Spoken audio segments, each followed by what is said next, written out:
Fala pessoal, tudo beleza com vocês? Eu sou o André Monteiro Eu sou Laura. E eu sou Camila. e nós estamos aqui hoje para fazermos uma análise do filme M, O Vampiro de Düsseldorf, beleza? É um clássico do expressionismo alemão, vai se passar na Alemanha nos anos de 1931, certo? É um filme de Fritz Lang e a gente vai falar algumas curiosidades, algumas cenas interessantes e falar um pouco sobre o que se estava passando por esse período, nesse ano, nesse período que o filme ele foi realizado, certo? Mas antes de falar sobre isso, eu queria dizer um pouco sobre a sinopse do filme, que seria um assassinato em séries que vai assustar os moradores daquela cidade, aonde meninas elas são abordadas, são sequestradas e são mortas, né? E é um assassinato, é um caso que desafia a polícia e a polícia vai estar buscando pistas de qualquer pessoa que pudesse ser esse grande assassino em série. E aí a polícia vai atrás de inocentes e vai atrás também de muitos homens inocentes ou suspeitos. Eu acho que algo importante de se falar sobre o Fritz Lang é que ele vai tecer algumas críticas posteriormente ao Hitler, porque no momento que ele sai da Alemanha é justamente quando ele é chamado para participar da propaganda nazista do Goebbels. Então, quando ele recebe esse convite para participar da campanha nazista do Terceiro Reich, ele acha melhor se exilar e sair da Alemanha e ir para a França e posteriormente para os Estados Unidos, do que continuar nesse lugar e concordar com tudo que estava sendo estabelecido pelo Hitler. Então, a gente, ao pensar nesse filme, a gente tem que pensar também na imagem de quem foi o Fritz Lang e também das produções que ele vai realizar posteriormente.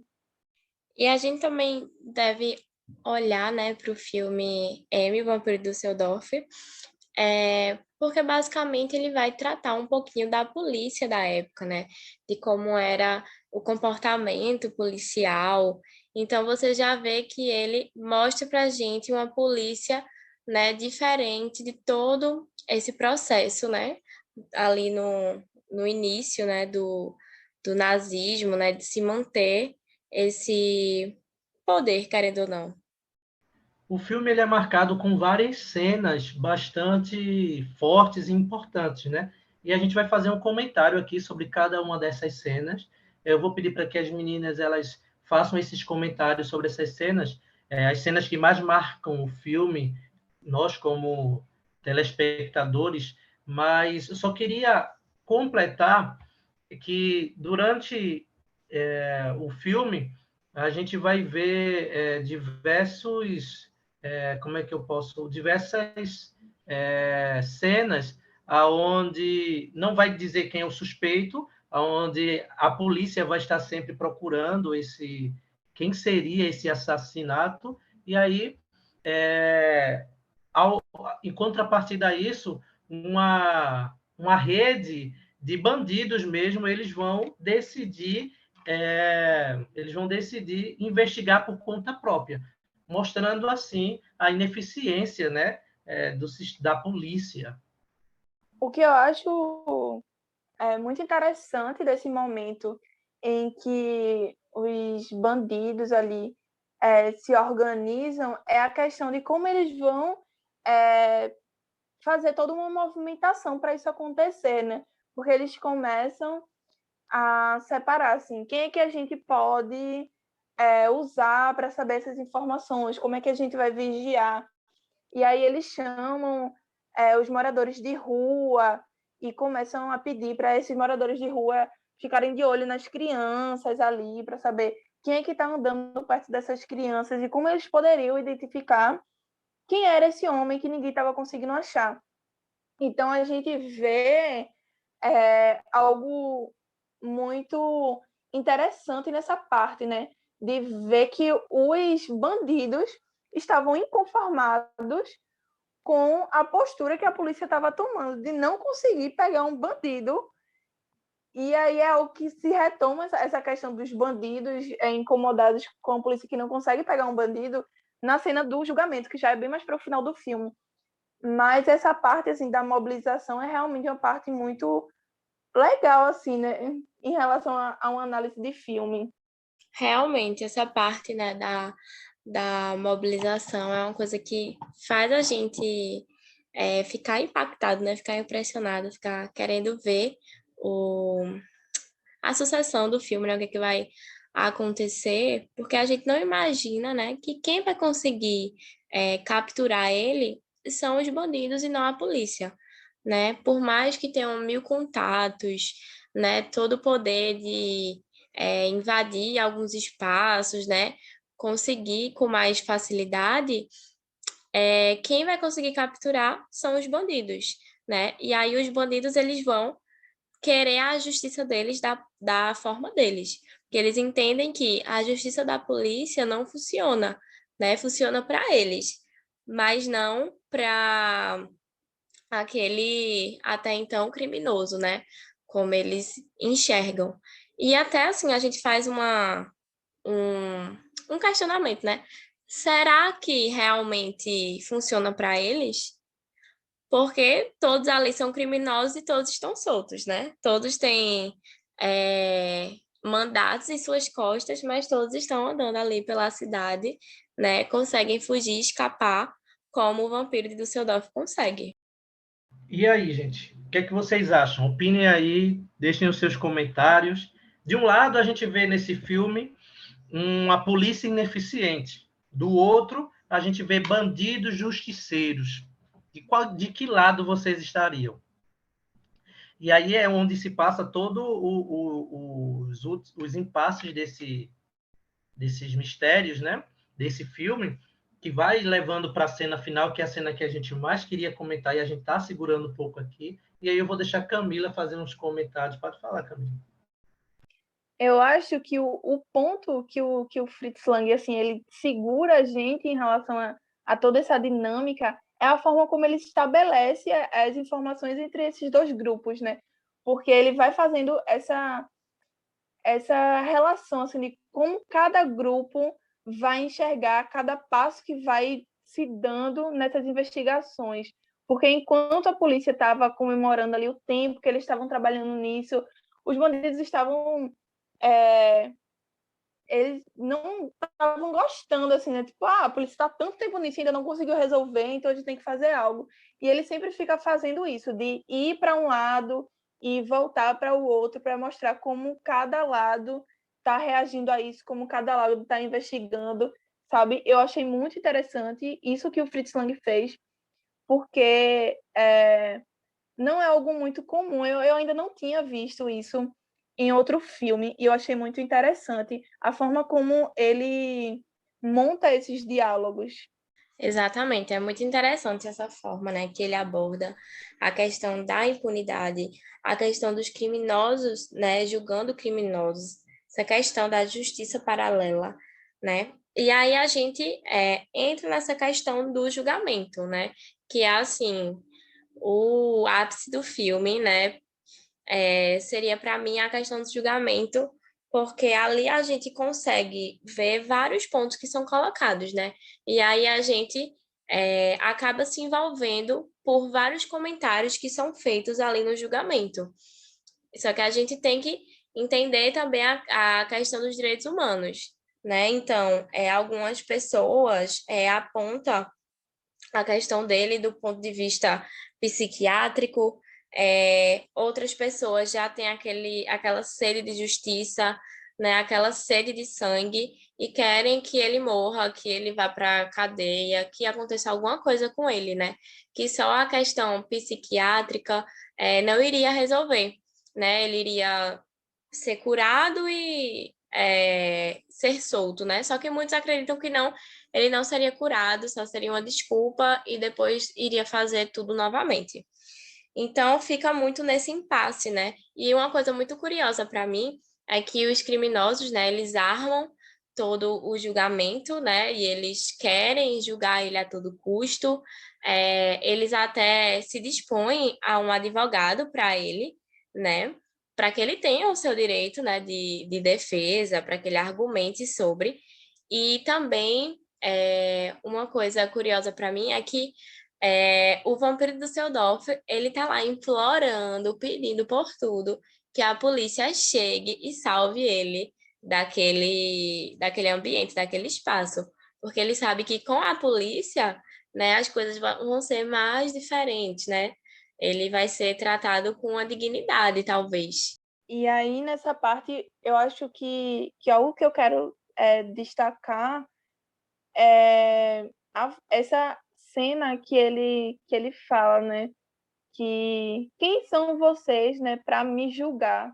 Cada um que está aqui é, tipo, tão problemático quanto eu, né? Porque na sala tinham vários bandidos e até em um dos momentos ele fala assim que queria ser julgado pela lei. E um dos bandidos que estava nessa sala, ele diz assim, e quem conhece mais de lei que a gente, sabe? Um tinha, sei lá, 6 anos em uma prisão, outro tinha 6 meses. Então, todos que estavam ali já tinham tratado de alguma forma com a lei e já conheciam como era essa lei utilizada pela polícia e essa lei utilizada nos presídios. Então, é muito interessante como as coisas vão se transformando, né? Como as coisas vão acontecendo no filme. E todos esses diálogos assim muito importantes que vão acontecendo. Pois é, essa cena, ela fica marcante, né? O ator Peter Lorre, ele fica bastante conhecido, essa cena fica bastante conhecida por causa da expressão que ele faz, aquele expressão de desespero, aonde ele não queria ser julgado pelos outros bandidos, justiceiro, e sim ser julgado pela polícia. E aí é onde entra todo o nossos questionamentos sobre a questão dos direitos humanos, não é isso? Durante o filme, eu, pelo menos, a gente quer torcer para que o bandido ele seja julgado ali, naquele tribunal, pelo tribunal dos justiceiros, né? E aí a gente levanta toda essa questão dos direitos humanos, aonde se precisa ter justiça, né? A justiça ela precisa prevalecer, os direitos eles precisam ser resguardados e precisava de fato ele ser julgado por um tribunal comum. Então, mesmo que alguns aí torçam durante o filme por assistir, enquanto assistem, para que o assassino, né, o assassino em série, ele seja julgado por aquele tribunal de justiceiro, a gente sabe que pelos direitos humanos todos merecem, precisam ter um julgamento oficial.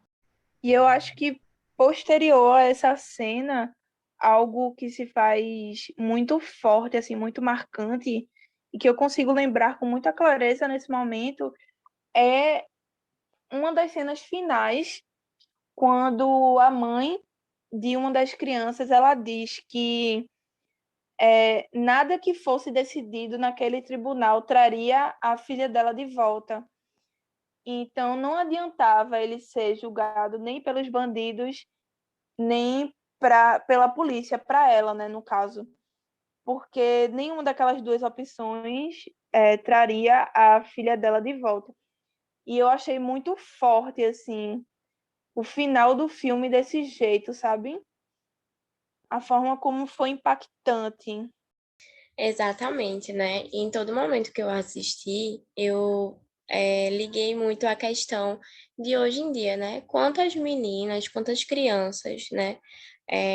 Não morrem todos os dias por essas questões, né? E quantas pessoas não querem, né, ter esse sangue de justiça, não deixar que os policiais peguem aquele caso, porque hoje em dia, né, como antigamente, as pessoas também tinham essa ideia de que nada é resolvido com a polícia, né? A pessoa vai ficar ali por um tempo e depois é liberto, né? E faz novamente. Então é uma coisa muito atual, né? Que a gente consegue ver com muita clareza.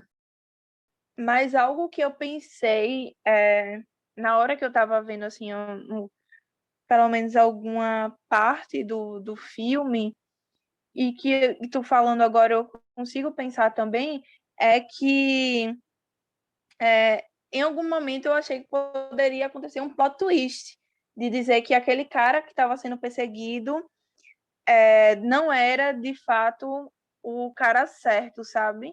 Eu estava sentindo que poderia haver esse plot twist, porque eu estava lembrando também de alguns casos que aconteceram de pessoas serem, sei lá, mortas por uma população que achava que aquela pessoa estava errada, mas que na verdade tinha sido um engano. Então eu tinha pensado nessa proposta também, só que aí não aconteceu no filme, ele era realmente o culpado.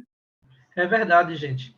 E aí a gente vai se chegando, né, para o final do nosso podcast. E eu queria só dizer que a minha reação ao assistir essa cena é de uma extrema comoção, e como esse filme ele conseguiu trazer toda essa questão das expressões dos atores, toda essa comoção da mãe, né, como as meninas falaram, da mãe, que ela falava que nada iria trazer a sua filha de volta, e no final do filme, o assassino ele é julgado por um tribunal oficial, não é isso? E aí eu vou deixar as meninas fazerem as suas considerações finais, mas eu queria indicar o filme, assistam, é muito interessante, como clássico, contribui muito para você aí que está tentando entender sobre direitos humanos, sobre o próprio nazismo, né, que o filme foi gravado nesse cenário, nesse tempo da Alemanha nazista, e eu vou deixar as meninas fazerem as suas contribuições. Eu acho que é justamente o que você disse, André. Indico muito assistir esse filme, principalmente para linkar com o que estava acontecendo, o contexto, né? Porque liga também bastante aquela questão dos movimentos artísticos que vão nascer nesse momento, né? Então, a gente tem esse expressionismo e a gente pode ligar, assim, o que estava sendo produzido ao que estava acontecendo e entender, assim, muito bem as expressões artísticas, sabe? Que estavam sendo desenvolvidas nesse momento. É muito interessante a gente pensar nessas produções como uma forma de tratar sobre esses temas também. É importante a gente ver o que a arte pode falar disso. Exatamente, gente, concordo com tudo aí que vocês colocaram, né? É um filme, assim, riquíssimo, que a gente pode tirar muita coisa boa, muito proveito dele, né? Como o André falou aí, nessa questão do nazismo, da gente entender como é que as coisas estavam acontecendo, como é que a população, né, estava vivendo nessa época, a sociedade em si, né? A gente pode ver a questão da arte, a gente pode ver a questão dos direitos humanos, tá? A gente pode ver muita coisa, né? Pode contribuir bastante aí para o entendimento. Então é isso, até um próximo podcast. Tchau, pessoal, até o próximo podcast. Tchau, tchau, pessoal. Até um próximo podcast.